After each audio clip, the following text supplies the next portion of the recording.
Welcome to the Moms Make Money podcast. I'm your host, Jenny. I'm the owner of Moms Make Money Collective, a podcast and visibility strategist and mom of two. Many moms feel like we need to sacrifice our careers for our children, but I wholeheartedly believe that we can have a thriving business and family at the same time. In this podcast, we're going to be diving into the ins and outs of running a business as a mom and getting real and raw about all things parenting. So buckle up because we're about to go all in.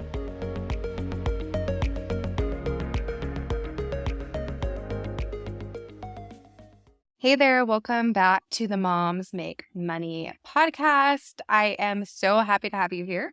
Today, I'm going to be sharing my story about how I went from burnt out social media manager to thriving agency owner. So in episode 1, I did talk a little bit about how I started my business, but now I'm going to dive even deeper. So going all the way back to 2016, I started my business in the summer of 2016 on a whim. It was a social media management VA business called Confetti Social, and it was started in the midst of planning a wedding and doing grad school because I was feeling really unfulfilled by my low-paying corporate marketing job, and my husband was in grad school and he was working full-time as well, and he was taking overnight grad school classes. So I had a little bit more free time on my hands, even though I was still planning a wedding and doing grad school myself and also working full-time. But my first project that I took on was a Pinterest setup, and I believe I charged $50 for that. I had actually been doing lifestyle blogging on the side, like apart from my job, since 2014. So I already had some experience growing website traffic with Pinterest with my own blog. So I started at 50, and after that, I started offering VA and social media management services with a focus on Pinterest and Instagram management. I would do like Facebook or Twitter if someone asked me, but I preferred to focus on Instagram and Pinterest. And funny enough, my first 5 to 7 clients were all Pinterest revamps, which what that was is I would help people optimize their Pinterest account. And like I said, the first one was about $50. Each time I kind of raised my price. So I think I went from 50 to 75 to 100. And then eventually got to the final price for that. But that was really a fun service to start with because I was able to showcase my Pinterest skills and get those testimonials without having to commit to offering monthly management packages while I was still knee deep in my corporate job and wedding planning and grad school. And once I had completed those 5 to 7 revamps, I actually took the offer out of beta and raised the price to what it ended up staying at until I pivoted. But back in the late 2016, the Facebook group landscape was a lot different, than it is now. And most Facebook groups didn't really have promotional rules. They didn't not allow it. So I had hosted a quote unquote value post about Pinterest in one of the groups that I was in, and it absolutely blew up. And due to that one post, I ended up securing 15 plus Pinterest revamp clients in 72 hours. And at that point, I was like, okay, this is a proven service that I have to offer people. But that was such a huge boost and a huge blow up that I was not expecting. So from August until November of 2016, I really just worked my booty off with my revamp clients. And I started slowly bringing on a few monthly management clients for Instagram and Pinterest too, so I could have some recurring income and not just have these one and done projects. So by November of 2016, I was able to drop down to part-time hours at my full-time job. And then, my final day in the corporate world was actually the last day of December in 2016. So it moved pretty fast from starting in June to having my last day be the last day of December. But yeah, ever since January 1st of 2017, I've been self-employed full-time.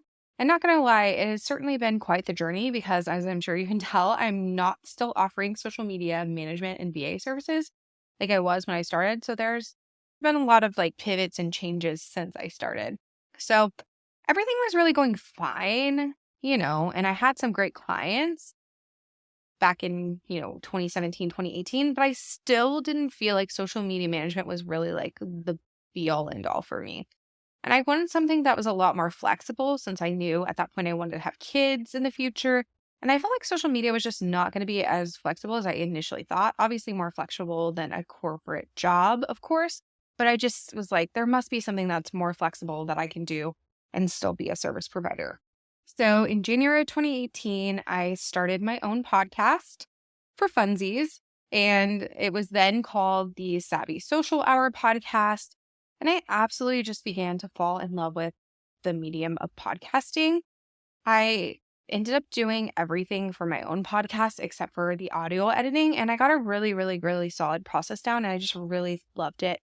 I loved, having guests. I loved solos. I loved writing the episodes. I loved doing the show notes. I loved all parts of it. But during the fall of 2018, so about, I want to say it was like October of 2018, so about 10 months after I launched my show, I was approached by someone who had a podcast and they needed help with theirs in addition to some other VA work. So I took them on, and then I was fully convinced that my time with social media management and VA work was really going to come to a close and that it was time to start something new. And I was right. Because this person took a chance on me, in early 2019, I was able to switch from being a social media manager and VA to a full service podcast manager. And although I deemed myself an agency because I knew it was something that I wanted to branch into in the future, at that point, it was just me and my audio editor because I didn't know how to edit audio at the time. Now I do, and I actually love it. But at the time, I didn't know how to do it. So I brought on someone to help with that, but I did every other part of it.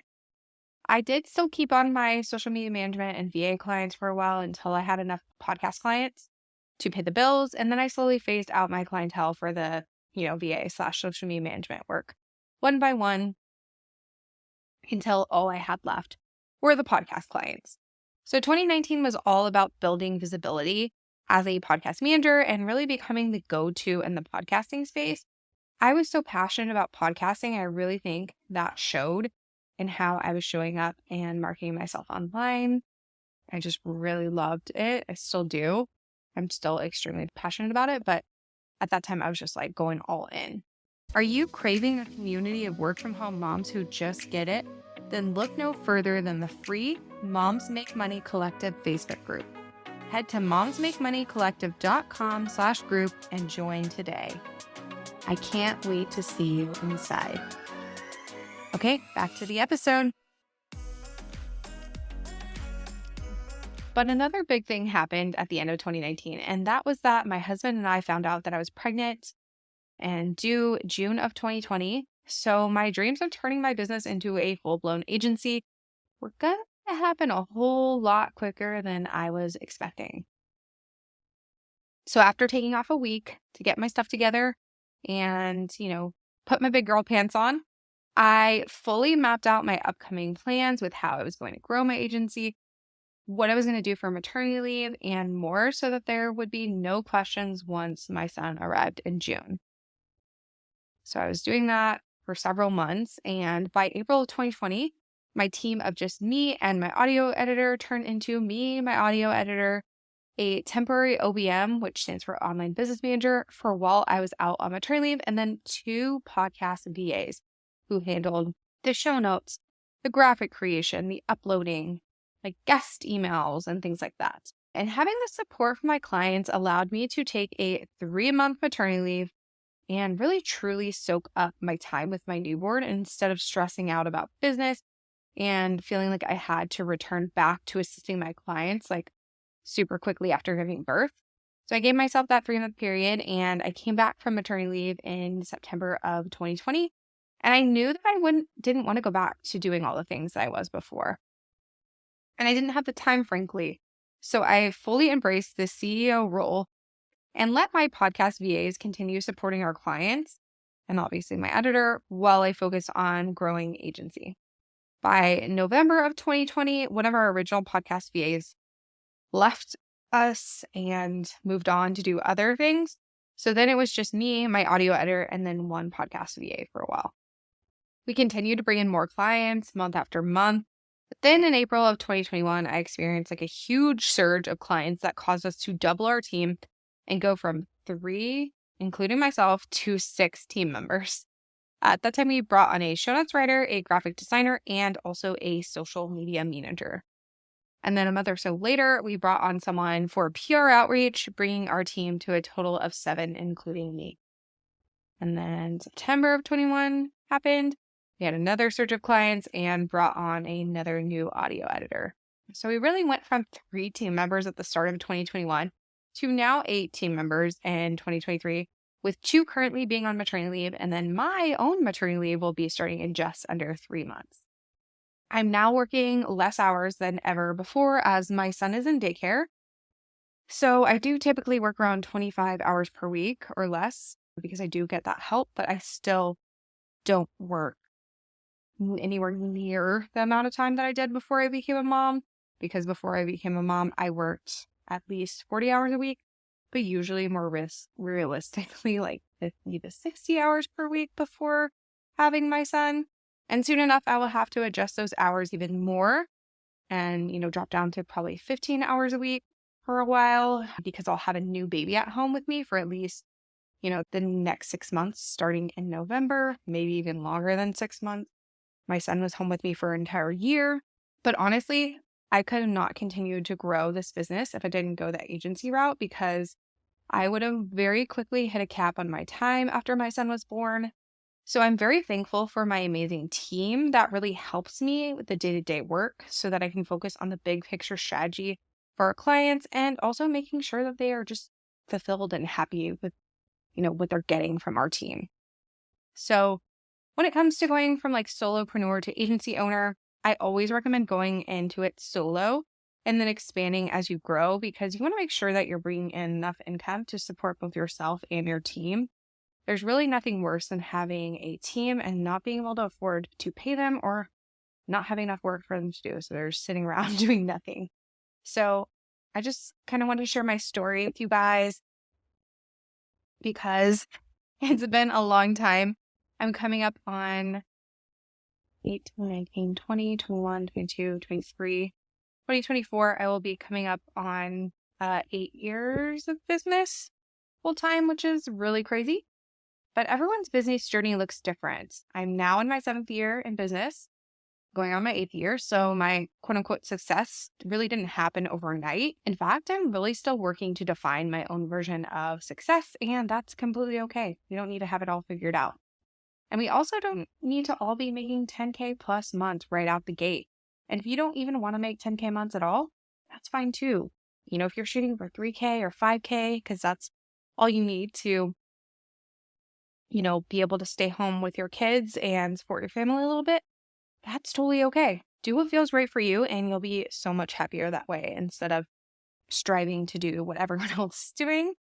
I absolutely think starting off as a service provider is really one of the best ways to get started in the online space because you don't need to have an audience to start getting clients. Whereas if you were starting as like a course creator, you'd have to focus on building an audience and building your product at the same time. So I highly recommend starting off as a service provider. And then once you get to that point, you can diversify your income by adding on some digital products, courses, etc. down the line. In the next episode, I'm going to be sharing several ways to make money from home as a mom. And none of these ideas involve joining an MLM, which no hate to MLMs, but they honestly just aren't my cup of tea. And I think there are just much more lucrative ways for moms to make money online and be able to stay home with their kiddos. So yeah, I would love to know, where are you at in your business journey? Are you just getting started? Are you 2 years in? Are you 5 years in? Where are you at in your business? Shoot me a DM over on Instagram. My handle is Moms Make Money Collective. I would absolutely love to chat with you and get to know more about you and your business. But yeah, I will see you in the next episode. Thank you so much for tuning into today's episode. I really hope you enjoyed it. I'd love it if you would head on over to our free Facebook group called Moms Make Money Collective to connect with us further. If you're more of an Instagram fan, make sure you're following us on Instagram at Moms Make Money Collective. If you're loving the show, make sure to leave us a rating and review on Apple Podcast. Your feedback means the absolute world to us. We'll see you in the next episode.